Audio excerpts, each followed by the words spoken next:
as we look at the high school technical etude for clarinet, there's a lot to unpack.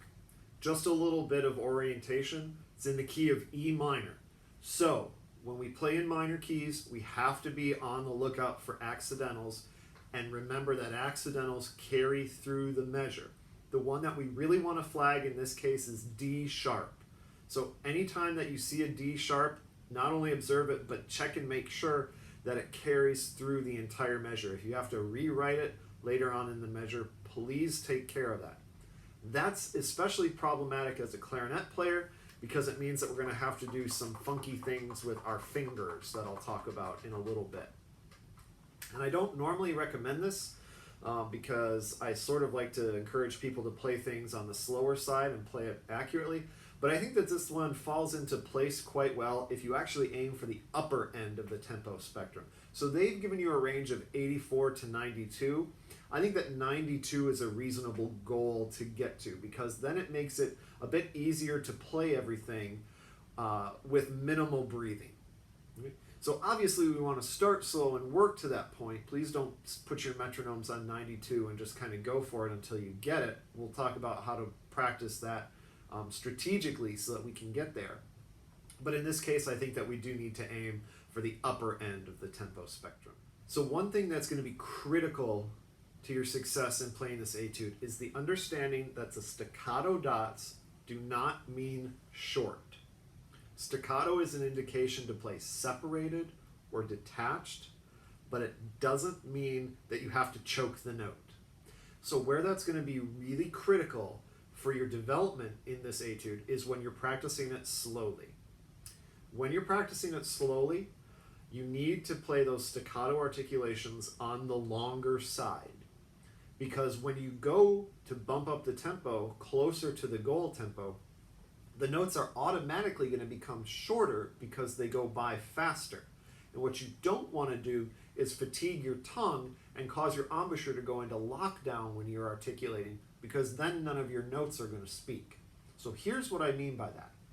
If I'm learning this etude, and I am under the impression that staccato means short, I'm going to practice it slow, like this.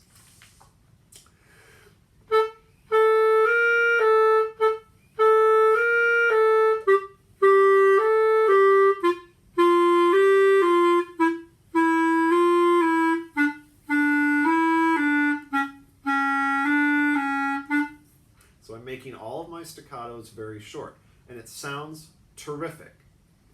Then I'm going to go to speed it up, and I'm going to have a problem. Same sort of tongue stroke, trying to play those notes nice and short.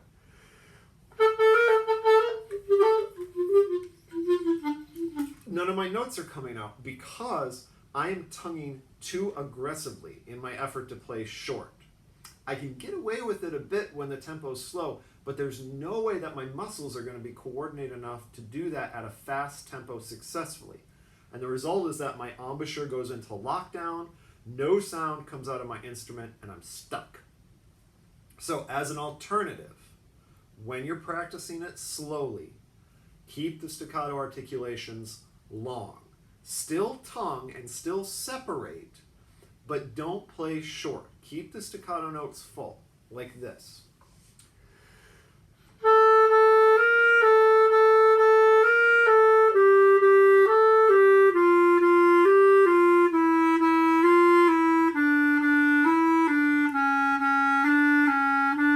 And you might say, well, it's super long for a staccato, and you're right, but that's not the tempo that I'm going to perform it at. When I go at my performance tempo and I use that same sort of light tongue stroke just to separate the notes, then I don't go into lockdown here, my tongue doesn't get fatigued, and everything can speak with nice response. So here's the same thing, the same light tongue stroke, closer to the tempo.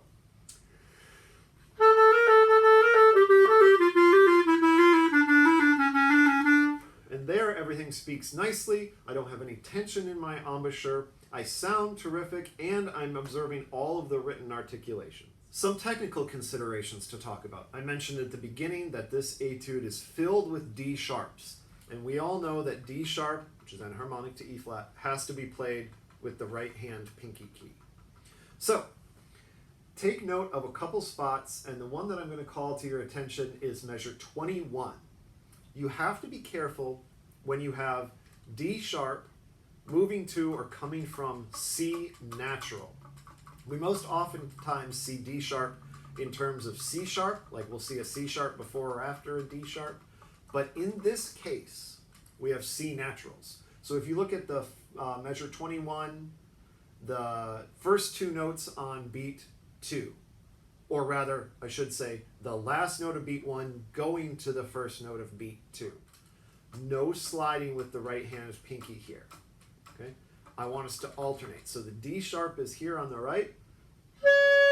The C, you can grab with the left hand pinky key. If you're not familiar with this, this is a lifesaver in the key of E minor, particularly if you're using harmonic minor. Okay? So use the key that's sort of shaped like a golf club. Sometimes we call it golf club C, again because of the shape of the key, but it's the one that's underneath the B and the C sharp key here that sticks out to the left. That's the one you need to use there. There is one spot where you get to break the rule, and it's down in measure 67. Because of how this is written in terms of the scale, you can do a right hand slide at the beginning of measure 67, the first two notes, the D sharp and the B. In order to play the whole run successfully and smoothly, you got to cheat a little bit. So the first note D sharp is played with the right. The second note B is also played with the right. So you can practice playing those two notes together by sliding your right hand pinky.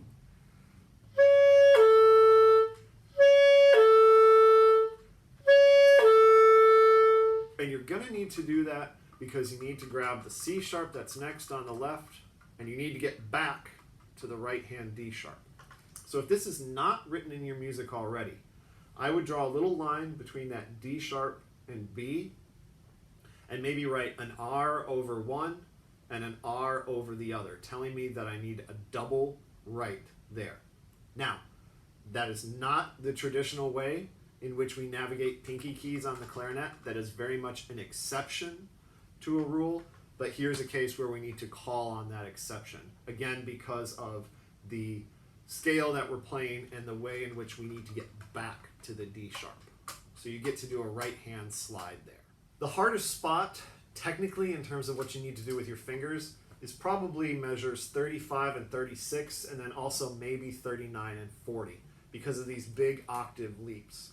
So what I would suggest as you're playing this is to use dotted rhythms as a practice device. So rather than just trying to hack through it and see if you get it, I would suggest altering the lengths of the notes in your practice so that you can work on the coordination of the fingers across the interval. Here's what I mean by that. So if I want to play it as written, probably what I'm going to do is practice 35 and 36 this way.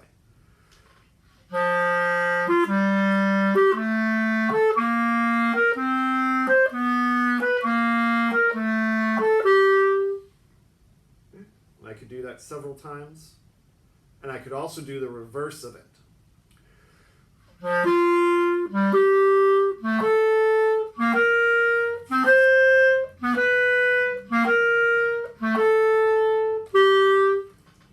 If you do that, again, it exercises this coordination we have. Octaves are difficult on the clarinet because they involve a lot of finger flapping on our part.